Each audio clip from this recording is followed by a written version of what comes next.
Hello and welcome to Art Masters again. My name is Mrs. Piper, and this month we're going to learn about a man named Joseph Raphael. Now, Joseph had a different way of painting than some of the other artists we learn about. Most of those other artists like to use a wooden palette to put their paint on. So it would be a board here with the paint on top. But Joseph liked to use a piece of glass because he wanted his colors to be see-through. He also would paint his canvases with about 10 layers of what we call gesso to prepare them and to make them super white for his painting. This picture shows you one of his final paintings called the Luxembourg Gardens. And then at the bottom, you can see some of the colors of paint that he liked to use. And so they're very nice, pretty springtime colors in his palette.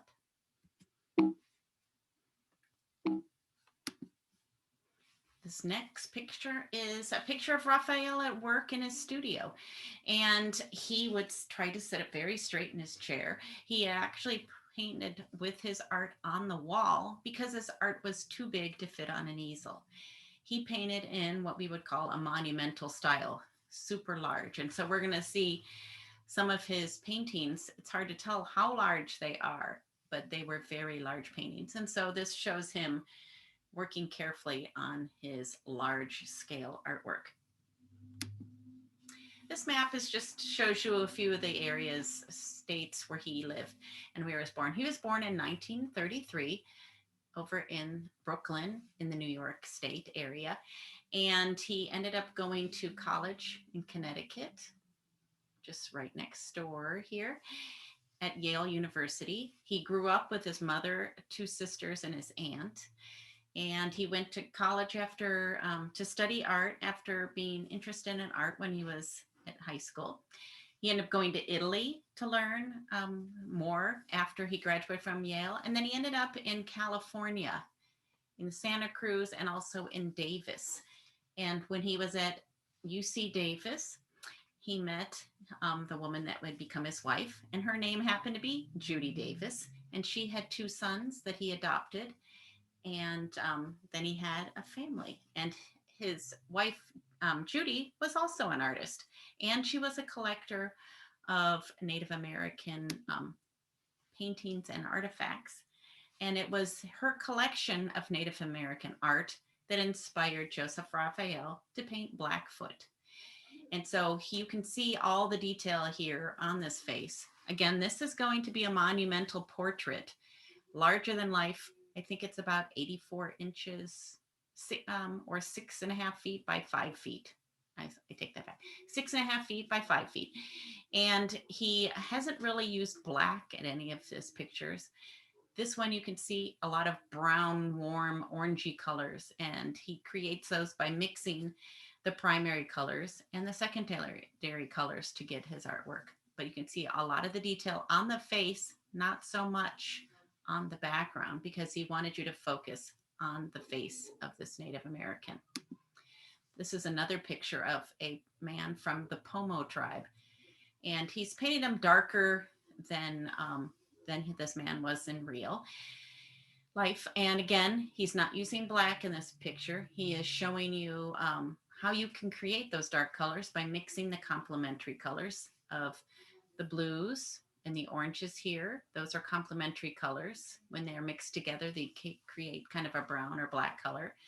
Also, purple and yellow and red and green are complementary colors that create the dark black color. And this picture shows so much detail in his hair, all the like cobwebbing of on the skin, so much detail. He is like a hyper realist, more detail than is actually in the picture is what he shows in his artwork. I love this picture of this lion. It looks so serious, but so cuddly. As we know, lions are dangerous. But this picture focuses on the eyes, I think in particular. And part of the reason is that the eyes of a lion are very important. Lions can see 5 times better than humans. He's also showing you the ears and how they're ready to hear what's going on around there. And the other thing that's interesting about this picture is it's painted in a monochromatic color palette. So everything is from one color family, and it's mostly yellows. yellow orange, kind of a, yeah, mostly yellow orange, maybe a little bit of an orangey color, brownish yellow, but all in the yellow family. And again, this portrait of a lion is monumental. This is 84 inches by 84 inches. Here is another monumental portrait, this time of a lizard. No ears on the lizard, just ear flaps, but he's painted it so that you want to focus on the face and this happy looking lizard smile. And the skin looks rough, scaly, and sandy. You can imagine the textures of the lizard, the way he's painted it. Now, he didn't want you to care about what was going on in the back, and so he is just blurred the background, but he has given you a lot of detail on the face, the parts that he wants you to focus on. This picture shows you how he would take a photograph. This is the reference photo down here. And then he would use that as his inspiration for his large works of art. And so he took this picture, which is kind of boring. The colors aren't that exciting, of this frog in the pond. And then this is his vision of it. The colors are brighter. There's more details. And it has what looks like little bubbles. And he became famous for painting those bubbles in his artwork. This picture of a fish looks very realistic. His art, for the most part, looks very realistic, but he's almost made it overly realistic, kind of like an HD television. You can see the bubbles here. The bubbles are also showing movement in the back and adding detail to the coral here. And this time he's used primarily a primary color palette of red, yellow, and blue to give interest to this tropical fish. Tropical fish are more colorful than freshwater fish. And you can see that in this picture here. Here's another lovely portrait of a seal, a little darker, more like the Pomo man that we saw earlier. He's using his yellow and purple, blue and orange, and red and green to create this dark tone. Again, he did not use black to make this, so that's kind of amazing. And you can almost picture the seal popping out of the water to look at you in the face. And again, he's using kind of the bubbles to create the whiskers and the background of this seal. Monumental, about 84 inches by 84 inches, which seemed to be a popular size for his artwork.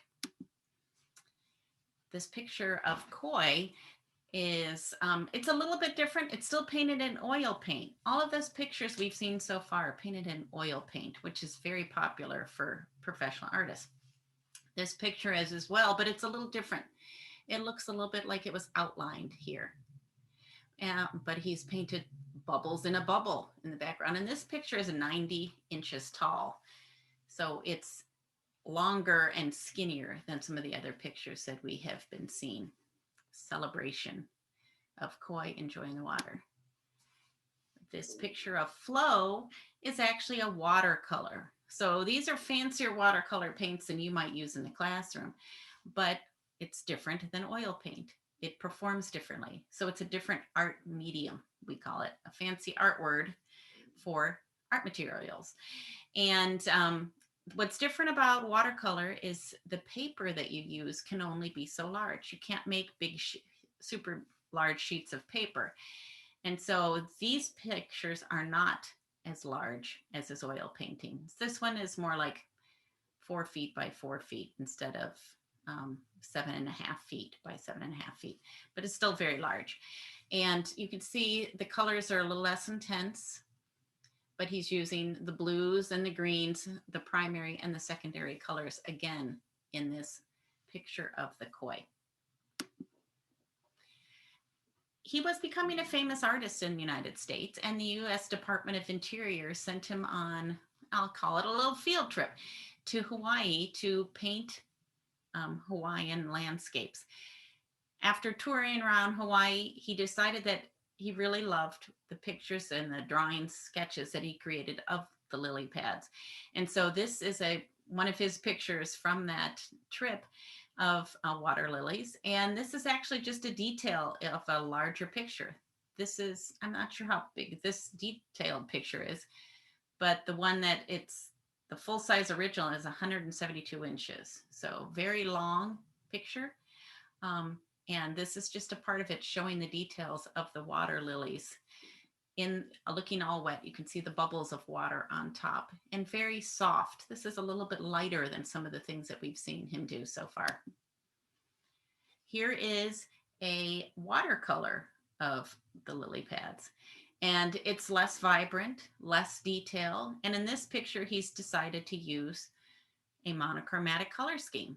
And this time, the one color that he's really focusing on is purple. And so we can see how he has different shades of purple, different intensity. But yes, it's just a purple scene. And the bubbles are a little bit different in here.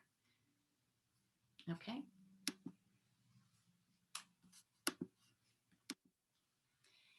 Now he tried another style of painting. This is a watercolor. And in this picture, he got the paper wet and then painted on the wet paper with the watercolor, and it creates kind of a blurry background. And then he let his paper in his picture dry. And when it was dry, he got the paints and painted the flowers in front. And so that's why the flowers in the front have more crisp details than the background. So flowers are foreground, the background is this part here. And so this is a style we're going to see a couple more times. Early flower, again, he's painted a blurry background on the wet paper. This is his wet dry technique. And then when the background is dry, he paints the front flower here.